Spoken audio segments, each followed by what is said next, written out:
Go. Hello, I'm Jeanie Mellersh. 30 years ago, the well-known flute teacher Robin Soldan and I co-authored the book Illustrated Fluteplaying. It has been used throughout the world and has been widely acclaimed. For the past few months, me and my husband Nick Hello.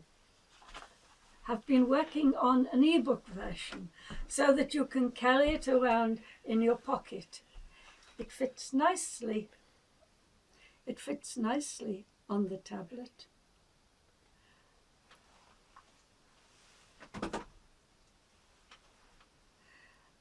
And on the Kindle. And on a smartphone.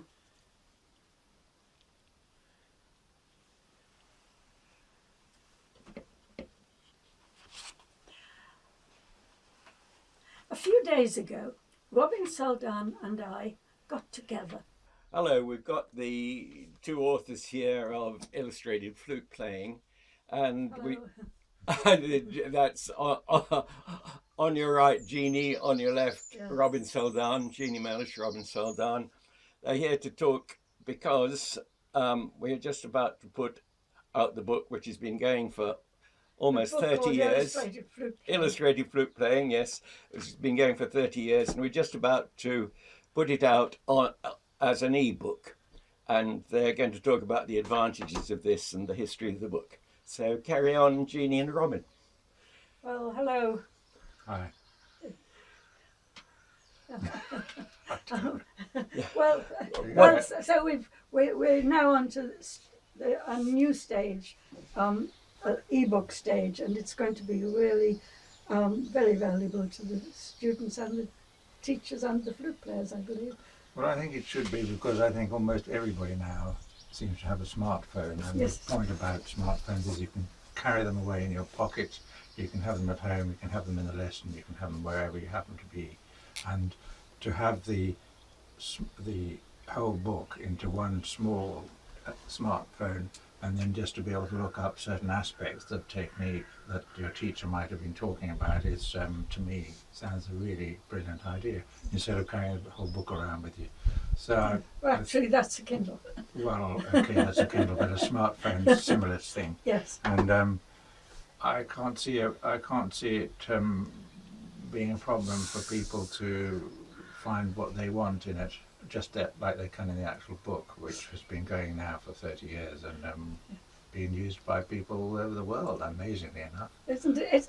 Of course, it's aimed at people who are not flute specialists, maybe, but who happen to teach woodwind instruments, and nowadays with so many flute pupils, some of the reed players particularly need a bit of help, possibly, with detailed aspects of technique, and that's what the book's all about.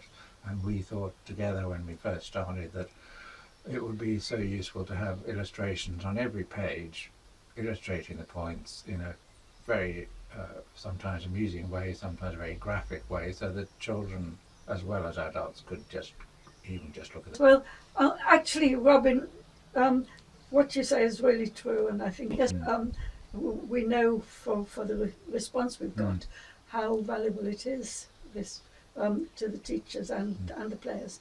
And what I did when I was illustrating your very good-humoured text, together we got the jokes in, and we got fun things in, so that people could really have fun looking at this book.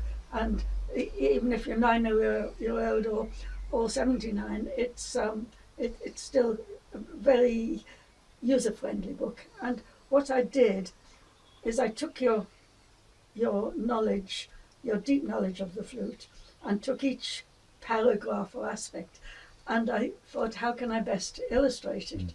And I illustrated the text bit by bit. They're not just pictures thrown in, they're illustrations of the aspects. And we pored over these illustrations many times, and you were saying, no, that's not quite what I want. and we would discuss it, and I would go home. Well, we never came to blows. We never came Really, to blows. Came quite close, but we, you know, you said no, that's not what I really mean, and I would say yes, but what do you mean? Well, it's thanks to your stubbornness. I was and stubborn, dogged yes. stubbornness. Well, I thought, well, that how can I illustrate we what I worked our don't way through it. understand? And actually, I learned a lot myself about all the little details. It's all very well saying have an embouchure like this or an embouchure like that, but actually, in what aspect has to be detail like this or like that? And I think that's what people want to know. They don't want to know that you just, you know, have to have a relaxed embouchure and you'll make a wonderful sound. They want to know much more. And so I hope that we got there together. Yes, we did. Trying to explain more in more depth. Yes. Which is sometimes what a teacher doesn't particularly aim for. A teacher aims to get the pupil to play lovely music, and of course the lovely music will only come if the flute stands lovely. So anyway, that's how it all started, and you were my pupil as a very difficult as a pathetic, pupil, bad-toned very difficult pupil. But that's why the book happened. Apart from the fact that I was also badgered into doing it by all my colleagues who were having to teach mountains of flute pupils, thanks to Jimmy Galway's wave of popularity back in the 70s, and thanks to him, or perhaps not thanks to him, millions of people started learning the flute, and it was a sort of crest of a huge wave. So I ended up just only teaching the flute, and then helping all my colleagues who weren't flute players with their, flute problems if they had them with their pupils. So it's been useful to have something in writing with illustrations for them. Well, perhaps you could talk a bit about how you first got together and how that happened. Could you talk about that, Jeanie? Well, I went to a masterclass, so-called, or lecture on the flute, and I'd been learning for a year, and I was very unhappy with my sound. Not was me, but everybody else who could hear it. And I went and I sat next to this man I knew and played with him, and he said, I said, oh, I wish I could learn to play like that or something like it. I wish I could learn to think he could help me. And he said, you've not got a cat in hell's chance of having a lesson of him. But I was a cat in hell, so I got one, you see. Yeah. And I asked you if you could help me with my terrible tone, and you said, well, come along and I'll see what I can do. And, well, there was I remember one aspect you were trying to show to me, and I was trying to swallow it, and I did little diagrams, and I came back week after week with these diagrams, and you said, no, that's not quite right. And then one day I came with another set of diagrams, like 1, 2, 3 diagrams, and you said, yes, that's right. And you grabbed it and top pocket, and you said, I'm going to show my pupils. But I remember how you'd go to the ends of the earth to find out more about every aspect of anatomy of the facial muscles and the inside of the throat, etc. And I think you went to the university in Southampton, didn't you, to have a look at people's dead people's heads that had been cut in half in formaldehyde to see how the actual inner workings of the tongue were and all the rest of it. Yeah. And also, didn't you dissect a rat to find its diaphragm and things like that? Yes, I did. I joined in with an A-level class at Brockenhurst College. I mean, there are many other stories one could relate. Perhaps you ought to write a book about it, actually. Well, that's it. Yes. I remember going to the university, and the anatomy professor said, there's something I want you to see. It's absolutely beautiful. You're just going to love this. Yeah. And he couldn't wait, and we rushed through the corridors, and he opened a case, and there was a square head. There was a head cut in half down like with a chainsaw, and it was half a head open, and I just was amazed, but I didn't think it was beautiful. Eat your heart out, Francis Bacon. Genuine hers, sorry. Well, that was a very exciting moment, because I could then see the tongue and the throat and how everything worked, and the hyoid muscle, which you can't see yourself, you can, and the jaw, and it was just an amazing moment, and it's that helped.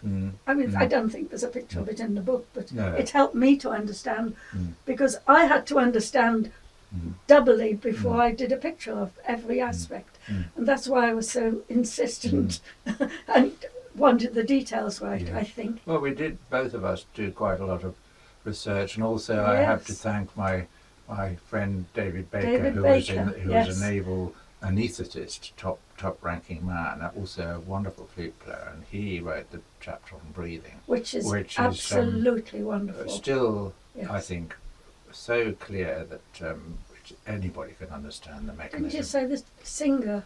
Yes, some well-known singers have said that's the way it should be explained, because it's so clear. Yes. And that's how it works for singing as well, of course. Because singing and the flute is the same physics. Any wind instrument, really, but flute perhaps needs more air to drive it than any of the other wind instruments, even the big ones. Even the big ones? Yes, it does. Really? Yeah, because there's no reed or no resistance, you see, except what's created by your embouchure. And a tuba? Still No, you don't need much air to tuba. So I think the persistence went on for years. And we've got ourselves a book. Well, this book is well, I like it because I use it, and I just love the aspects in it, and I love the fun aspect.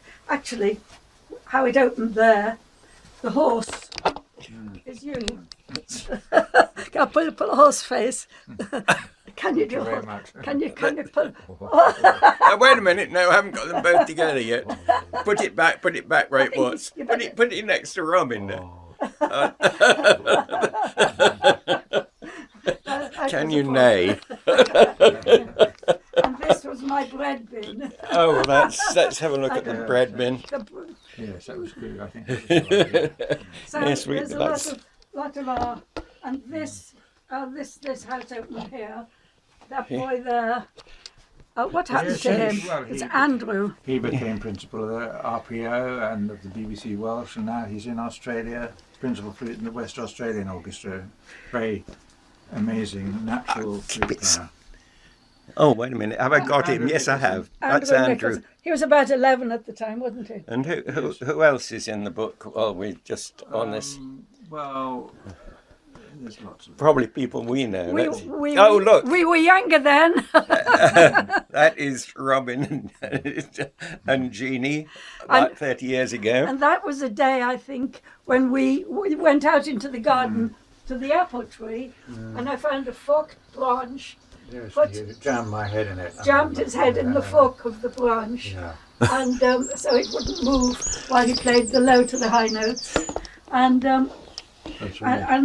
And that's how I got these pictures. But I want to thank not only Jeanie but Nick for setting it all up, making the index, and now putting it into an ebook format. Absolutely. So very much. Say 2 words, my techie. So thanks, Nick. Here I am. Yeah, hey. Thank you, Nick. Okay, I couldn't be done without you. This is the first edition, very tattered.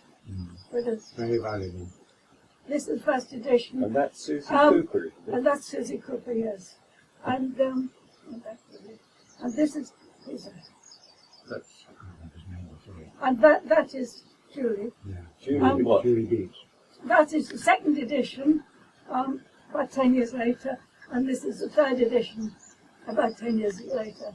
And now we're on to the ebook, which is really quite a jump, and it's going to be more valuable, all those three put together, because it's going to be in your pocket, at your fingertips, anytime you want. And worldwide. And worldwide. Well, it was everyone worldwide. In China and India, and it look at the pictures and follow It's a very simple English. And follow the pictures even if you can't speak the language.